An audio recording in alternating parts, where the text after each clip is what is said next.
আজকে হচ্ছে ভিডিও হবে হচ্ছে কিউএনএ। কিউএনএ মানে হচ্ছে প্রশ্ন আর উত্তর। আমি তোমাকে প্রশ্ন করব মা, আর তুমি উত্তর দেবে। আচ্ছা ঠিক আছে। ঠিক আছে, তো আজকে আমি এখানে প্রশ্ন লিখে রেখেছি। মা জানে না যে কি প্রশ্ন মাকে করা হবে, তো আমি আজকে প্রশ্ন করব আর মা উত্তর দেবে। চলো। মেয়েকে কতবার জিজ্ঞেস করলাম কি আজ কি এ হবে, লাইফ হবে, তাহলে কি সবার সঙ্গে একটু বসে বসে অনেকদিন দেখা হয়নি, দেখার আগে বললো না সেই যা হবে তোমাকে তো এখন বলা যাবে না, পরে বলা হবে। ঠিক আছে, দেখি কি বলে। তো তোমার প্রথম প্রশ্ন হচ্ছে তোমার আসল নাম কি? আগে বলেনি। শুভ শুভ বিকেল। আজ আমার মেয়ে আমাকে নিয়ে এসেছে, বলেছে যে কি প্রশ্ন উত্তর হবে, তাই তুমি উত্তর দেবে। আমি ঠিক জানি না, এই প্রথম বসলাম, আর এই জিনিসটা আমাদের প্রথমই হচ্ছে। আমি এই একটা প্রশ্ন মা জানে না, যেখানে একটাও জানি না, আমি কিচ্ছু জানি না, কি করবে কি বলবে আমি জানি না। এইবার শুরু করছি, তোমরা সঙ্গে থাকো, দেখতে থাকো। তোমার আসল নাম কি? আমার নাম মধুমিতা দাস। এটা অনেকে প্রশ্ন করে থাকে। আচ্ছা। তারপরে হচ্ছে তুমি কোথায় থাকো? আমি চুচুড়ায় থাকি, হুগলি জেলায় চুচুড়া বলে একটা শহর আছে, সেখানে থাকি। তারপর হচ্ছে তোমার জীবনের সব থেকে বড় স্বপ্ন কি? আমার ছেলে মেয়ে বড় হবে, সংসার সুখের হবে, ছেলে মেয়ে বাড়ি বাচ্চা কাচ্চারা যারা আছে প্রত্যেকে লেখাপড়া করে বড় হবে, এইটুকুই আমার আশা। আমার আর কিচ্ছু না। ছেলে মেয়ে বড় হয়ে ভালোভাবে মানুষের মতন মানুষ হয়ে চাকরি বাকরি করবে, মানে লোকের পাশে দাঁড়াবে, যাতে কোনো অসুবিধে কাউর হলে যেতে পাশে গিয়ে দাঁড়াতে পারে, এইটুকুই আমার আশা। আর অন্য কোনো আমার বড় কোনো স্বপ্ন নেই। তোমার কি স্বপ্ন? আমার স্বপ্ন, আমি এখন ইউটিউবে নেমেছি, আমার স্বপ্ন এইটাই যে যাতে আমি একটু এগিয়ে যেতে পারি, ভালো কিছু করে তোমাদের দেখাতে পারি, ভালো কিছু রান্না করে দেখাতে পারি, সকালে ডেলি রুটিনটা করতে পারি, এইটাই আমার স্বপ্ন এখনকারের মতন। তো ইউটিউব, এরপরের প্রশ্ন হচ্ছে ইউটিউব শুরু করার আইডিয়া তোমার কোথা থেকে আসলো? ইউটিউব চ্যানেলটা খোলার আইডিয়া হচ্ছে, প্রথমে আমি খুব অসুস্থ হয়ে গেছিলাম, ডাক্তারবাবু বলেছিল একটু কোনো কিছুতে, মেয়েকে বলেছিল কোনো কিছুতে। হ্যাঁ, পুরো স্টোরি বলো একটু। স্টোরি হচ্ছে কি, আমার একটা ফ্যামিলিগত, মানে নিজের ছেলেপুলেদের মতো বাড়ির ফ্যামিলিগত একটা প্রবলেম হয়েছিল। সে প্রবলেমটা আর আমি সলভ করছি না, আপনাদের বলছি না। যাই হোক, যার জন্য আমি একটু মাথায় রক্ত চিন্তা ভাবনা করে, প্রচন্ড ঠান্ডাতে আমার মাথায় রক্ত প্লট হয়ে গেছিল।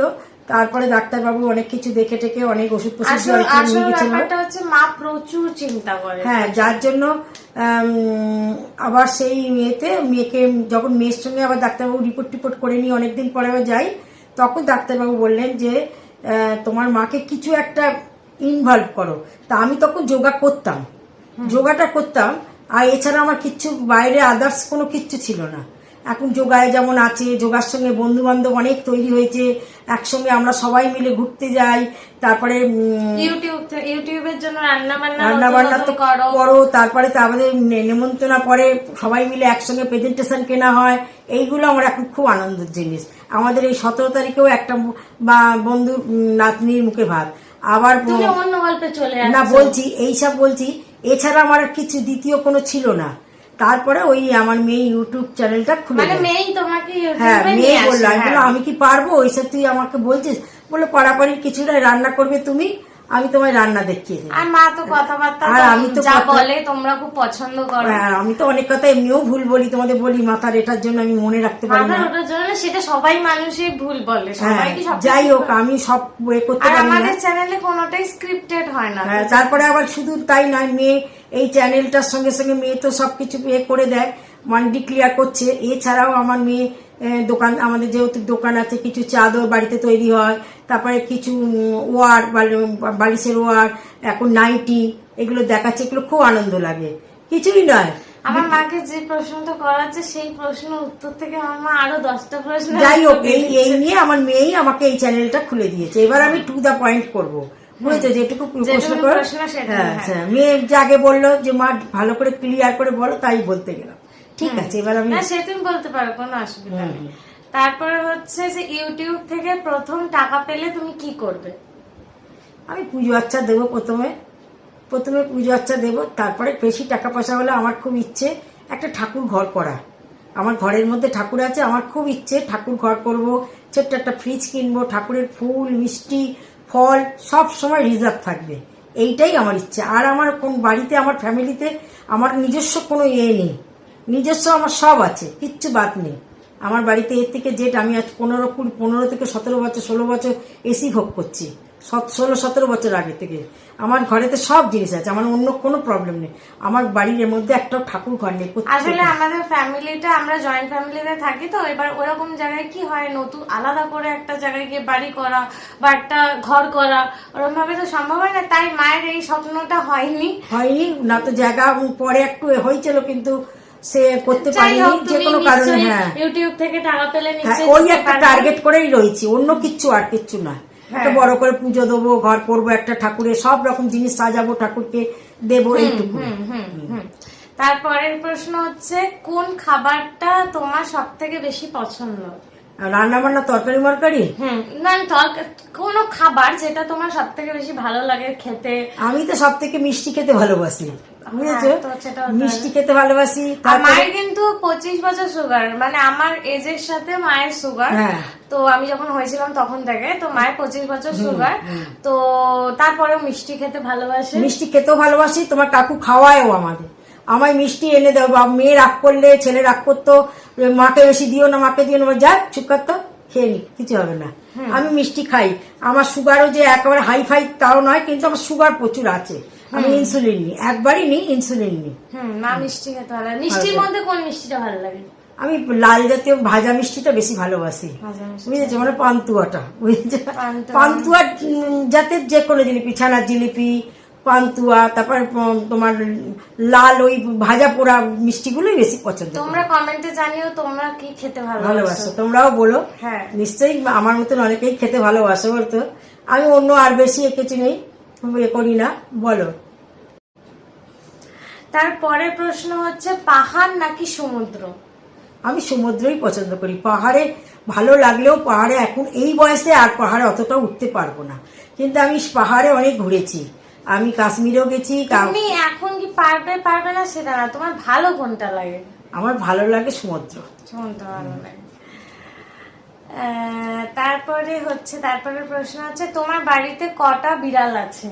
আমার বাড়িতে একটা বছর 2 আগে একটা বড় বিড়াল প্রথমে কাদের পড়েছিল, বাচ্চা পেরেছিল, সেই এসে জড়ো হলো। তারপরে এখন আছে, এবারে আবার 3টে পেরেছে। নামগুলো বলো।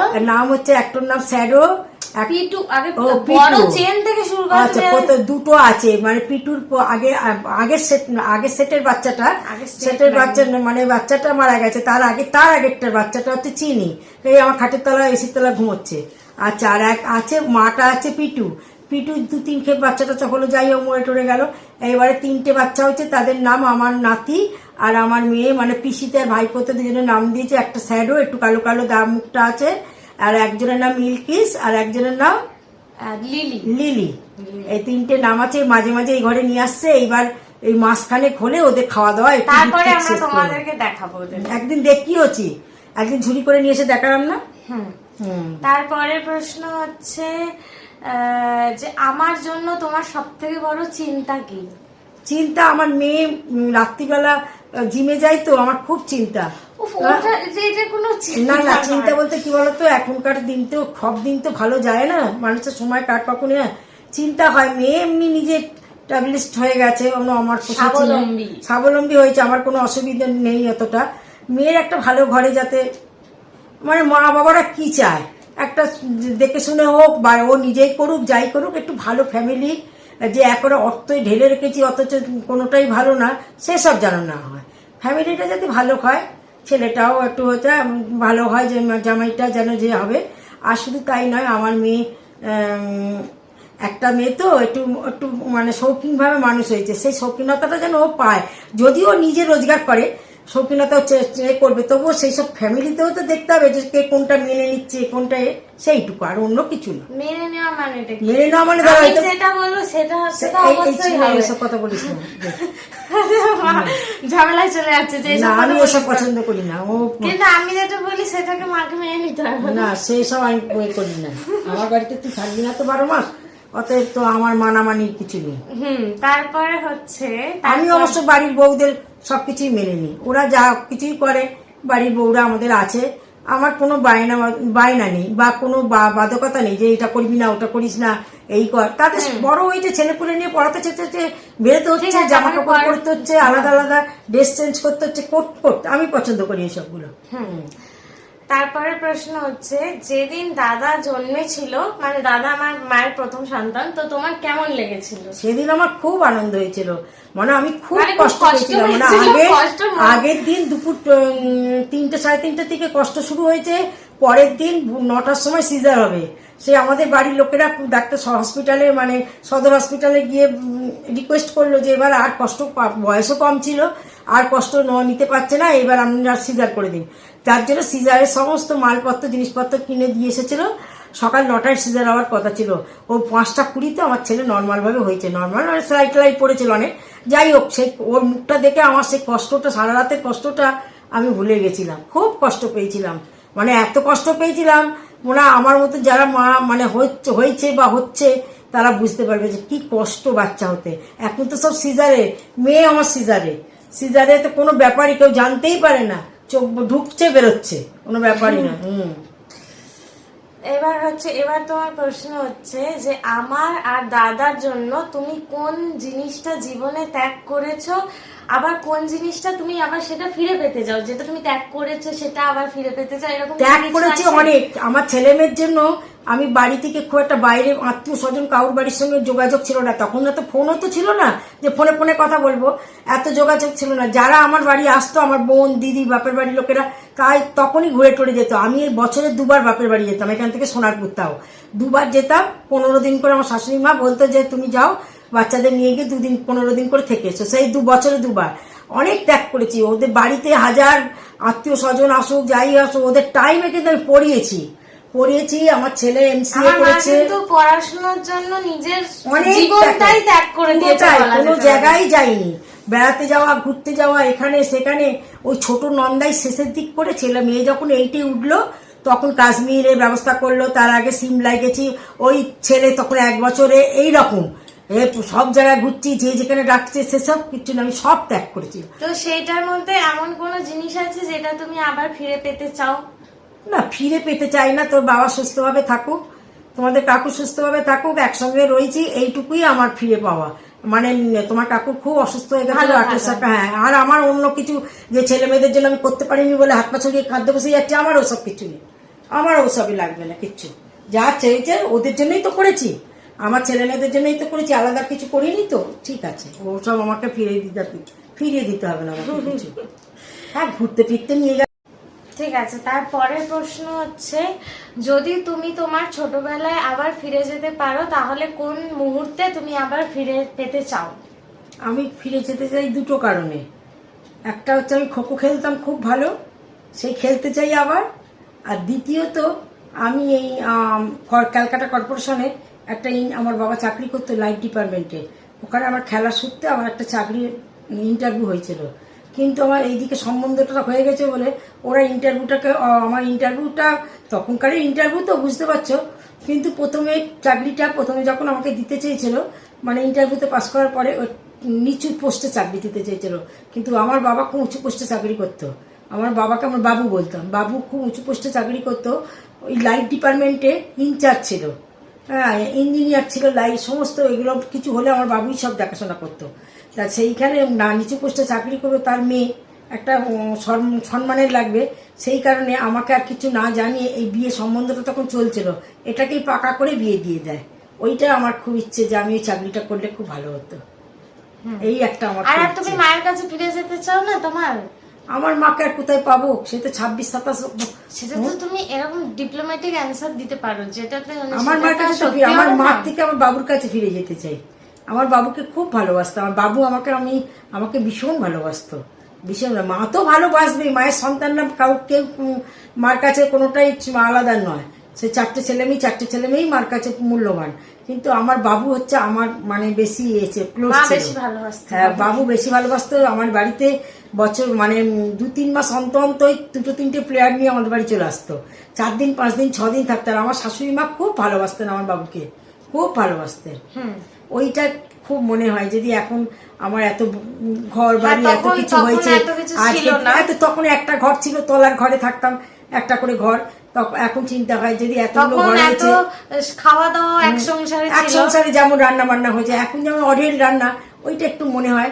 আর কাকুর জন্য, আমার কাকুও ছিল বেঁচে, কাকু এই কিছু বছর আগে মারা গেল, ওইটা মনে হয় যে দুজনেই থাকলে আমি নিয়ে এসে, আমার অনেকগুলো ঘরও আছে, ঘরে রেখে দিতাম, ভালো ভালো রান্না করে খাওয়াতাম। এটা মনে মনে একটু ভাবি, যদি থাকতো তাহলে আজকের আমি মনটা আমার শান্তি হতো। তারপরের প্রশ্ন হচ্ছে, যদি তুমি কোনোদিনও বিদেশে যাত্রা করতে পারো তাহলে তুমি কোথায় যেতে চাও? আমি এটা তো মা ভাবেনি। আমি তো কোনোদিন ভাবিনি বিদেশে যাব। এদেশেই অর্ধেক জায়গায় যাইনি, তা বিদেশ এ জায়গায় কোনো জায়গায় যাইনি গো, সেভাবে ঘুরিনি। তোমার কাকু এসবের একদম নেশা নেই। কাকু সারাদিন কাজ করবে। আমি বিয়ের পরে এসে দেখেছি কাকু 2বার 3বার কলকাতায় গেছে, 70 কেজি 80 কেজি করে ঘাড়ে করে মাল নিয়ে আসতো। তোমার কাকু প্রায় 6 ফুটের কাছাকাছি লম্বা, দেখো তো। এখন চেয়ার টেয়ারা ভারী হয়ে গেছে বলে একটু, তাও তুমি কিন্তু প্রশ্ন থেকে আবার বেরিয়ে যাচ্ছ। বলছি তোমার কাকুর ওইসব কোনো নেশা ছিল না। খাবো, ভালো ভালো বৌদিরা রান্না করবে, তখন এক সংসার রান্না খাবো আর সারাদিন খাটবো, কোনো কিচ্ছু নেই। কোনোদিন কোনো জায়গায় যাওয়া কিন্তু তুমি প্রশ্নটার উত্তর দাও, তুমি কোথায় যেতে চাও যদি বিদেশে কোনোদিনও যেতে পারো? তাহলে আমেরিকায় যাবো। আমেরিকায় যাবে? আমেরিকায় দেওররা থাকে, আমার 2 দেওর থাকে, আমার ননদের মেয়েও থাকে। যদি যাই, ভগবান যদি কোনোদিন দিন দেয়, তাহলে আমি ওই জায়গায় ওই দেশেই যাবো। এমনকি আমার ছেলের বন্ধু দিদি সেখানে বাচ্চা কাচ্চা নিয়ে আছে, মাঝে এসে ঘুরে গেছে, সেই গেলে ওখানেই যাব। আর কোথায় যাব, ওখানটায় যেতে ইচ্ছে করে, মনে মাঝে মাঝে মুখে হয়। ওদের ঘর বাড়ি শুনেছি খুব সুন্দর, দেখি মাঝে মাঝে। ঠিক আছে। তারপরে প্রশ্ন হচ্ছে, আমি কি তোমার কথা শুনে চলি নাকি ইচ্ছা মতো চলি? না, 3 ভাগ কথা শুনে আর 1 ভাগ ইচ্ছে মতো চলে, 7 ভাগ ইচ্ছা বুঝেছো, আর 1 ভাগ ইচ্ছে মতো চলে। ও যেটা মনে করে সেটাই করে। আর আমি এখন সেরকম, আগে যেমন ছোটবেলা বকতাম টকতাম, এখন আর ভাল লাগে না। ওইসব কি আর বয়স আছে বলো তো? ওর আছে না আমার আছে? হ্যাঁ, ওকে বকবো, ও চুপ করে বসে যাবে, আমি একদম সেই রণমূর্তি ধরবো, ওসব আমার এখন আর ভাল লাগে না। তোমার বয়স হয়ে গেছে। বয়সের জন্য না, আমি কোনো কালে খুব একটা ছিলাম না, কোনোকালে মা খুব মারেনি না, কোনোদিন সেইভাবে, মানে ছেলে মেয়েকে পেটাইনি, ছেলে মেয়েকে পেটাপিটির কোনো ব্যাপার নেই, আমারও তো ভালো লাগে না। তারপরে হচ্ছে যে, আমাকে নিয়ে তোমার সব থেকে বড় ভয় আর ভয়টা ছেড়ে দাও, আমাকে নিয়ে তোমার সব থেকে বড় আশা কি? আশা, আমার মেয়েটা একটা ভালো ঘরে বিয়ে হবে, সে ওই নিজেই করুক আর আমি করি, আমার আশা বলতে ওইটাই। আর একটু বেশি বয়সেও না, ওর মাপের মায়ের ইচ্ছা ছিল আমি মডেলিং করি, মডেলিং করে। ওটা তো আমার মেয়ের মডেলিং চান্স 2বার 3বার এসেছিল। আমার মেয়ে তখন পড়াশোনা করতো, 9, 10-এ পড়তো বলে অতটা গা করেনি। এখন আমার মেয়ে যদি করে আমি করতে দেবো, করতে দেবো। আর তোমার মেয়ে তোমার এয়ারলাইন্সেও চান্স পেয়েছিল, মানে পড়বে বলে, পড়াশোনা সব ঠিকঠাক হয়ে গেছিল। তোমার কাকু তখন বিরাট অসুস্থ হয়ে গেছিল 18 সালে, তখন তোমার কাকুর পেছনে 12-13 লাখ টাকা খরচ হয়ে গেল, যার জন্য আমার মেয়েকে পড়াতে পারলাম না। ওটা 7 লাখ টাকার মতন নেমে বলে কথাবার্তা হয়ে গেছিল। ভর্তিও প্রায়, মানে টাকাটা দিলেই ক্লাস শুরু হয়ে যেত। টাকাটা দেওয়ার 2-1টা দিন আগেই তোমার কাকুর এই অসুখটা ধরা পড়ে।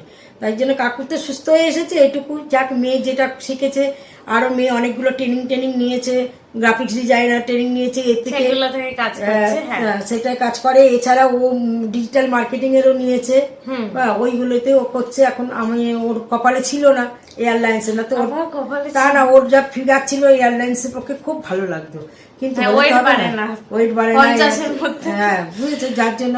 না তো টাকা পয়সা, ওর যদি 7 লাখ টাকা তখন বার করতে পারতাম, ওর হয়ে যেত, পারিনি, আর কি করবো বলো।